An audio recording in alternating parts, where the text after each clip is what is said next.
Hola, mi nombre es María Auxiliadora Duque Romero y en compañía de mis compañeros profundizaremos en la teoría del lenguaje de Lev Vygotsky.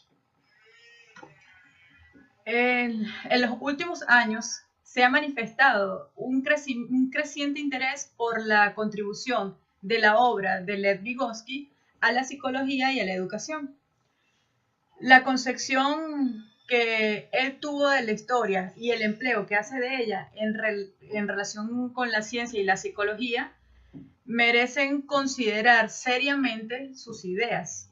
Su ingenio estribó en asentar las bases de un nuevo sistema psicológico a partir de materiales tomados de la filosofía y de las ciencias sociales de aquella época. La teoría de Vygotsky es en gran medida una aplicación del materialismo histórico y dialéctico al sistema mencionado. Su principal contribución fue la de desarrollar un enfoque general que incluyera plenamente a la educación en una teoría de desarrollo psicológico. La pedagogía humana, en todas sus formas, es la característica definitoria de su enfoque y representa el concepto central de su sistema. En el método de Vygotsky, los aportes dados por él a la psicología evolutiva representan una referencia de gran relevancia en campos de la teoría evolutiva, tales como desarrollo sociocognitivo de la primera infancia, aparición del lenguaje y la comunicación, construcción del lenguaje escrito y otros aspectos. La perspectiva evolutiva de Vygotsky es el método principal de su trabajo.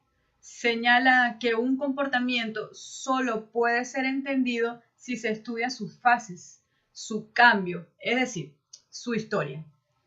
Este énfasis le da prioridad al análisis de los procesos, considerando que el argumento principal del análisis genético es que los procesos psicológicos del ser humano solamente puedan ser entendidos mediante la consideración de la forma y el momento de su intervención durante todo el desarrollo. Analizó los efectos de la interrupción y las intervenciones sobre ellos, dando lugar a las variantes del análisis genético, el método genético comparativo y el método experimental evolutivo.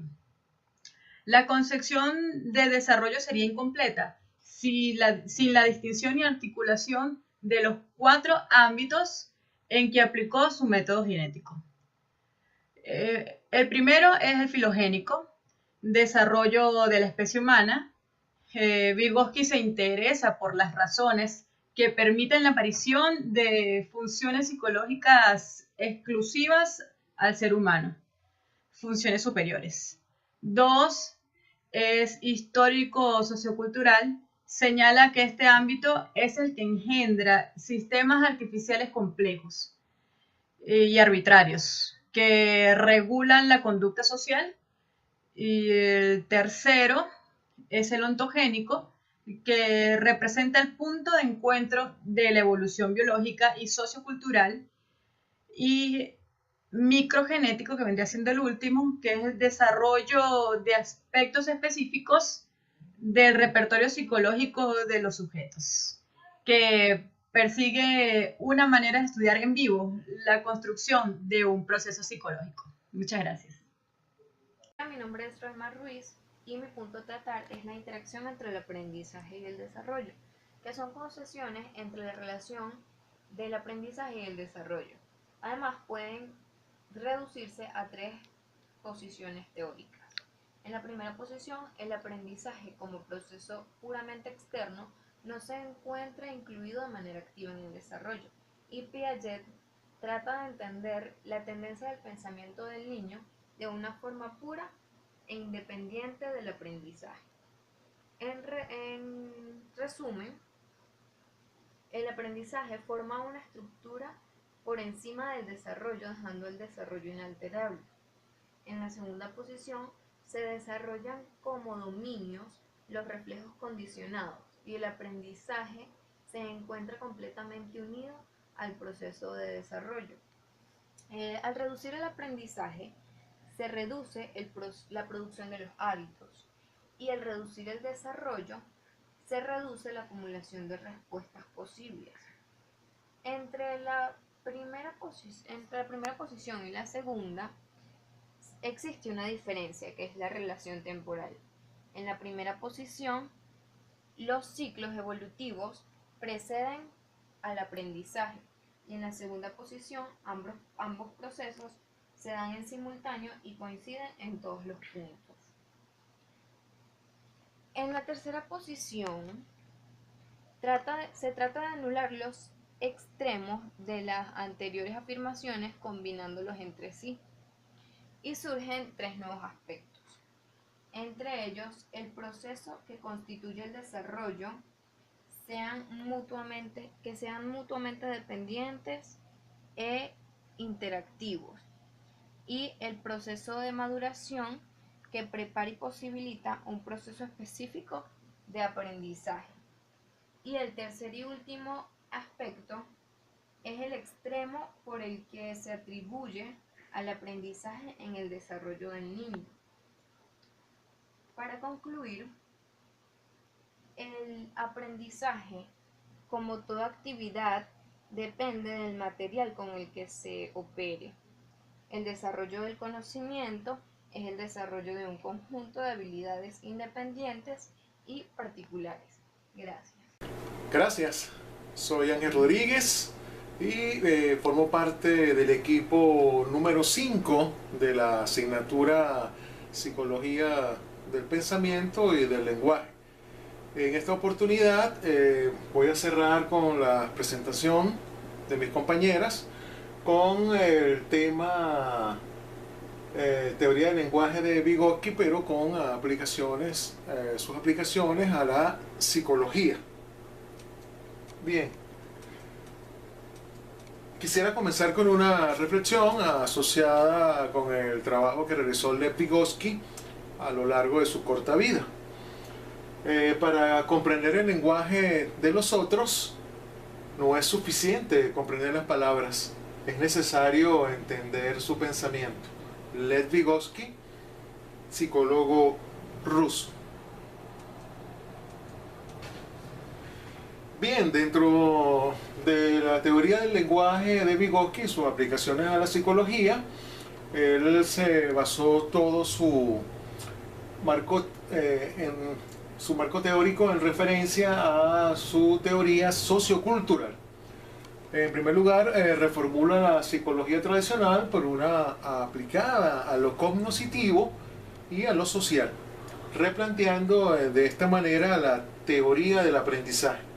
Su postulado básico lo expresa de la siguiente manera: el aprendizaje tiene un origen social a través del paradigma del saber, el cual tiene varias fases: saber, ser, hacer y crear. Por otra parte, Lev Vygotsky tiene una concepción de la psicología. Comienza pues por ella como sujeto de estudio, toca el tema de la conciencia, y de ahí inicia unos procesos psicológicos que él llamó superiores. Primero, él distingue al hombre de las otras especies de animales. Y por otra parte, estos procesos psicológicos no pueden ser entendidos únicamente recurriendo al paradigma estímulo-respuesta. Y se basa en la temática de su psicología cognoscitiva, abre el campo para el estudio de la percepción, de la atención, de la memoria, del pensamiento y del lenguaje. Esto descrito en términos de las ciencias naturales. Entonces se basa en un sustrato psicofisiológico, en el especificar y en su contexto histórico-social, donde se basa pues toda esta concepción de Lev Vygotsky.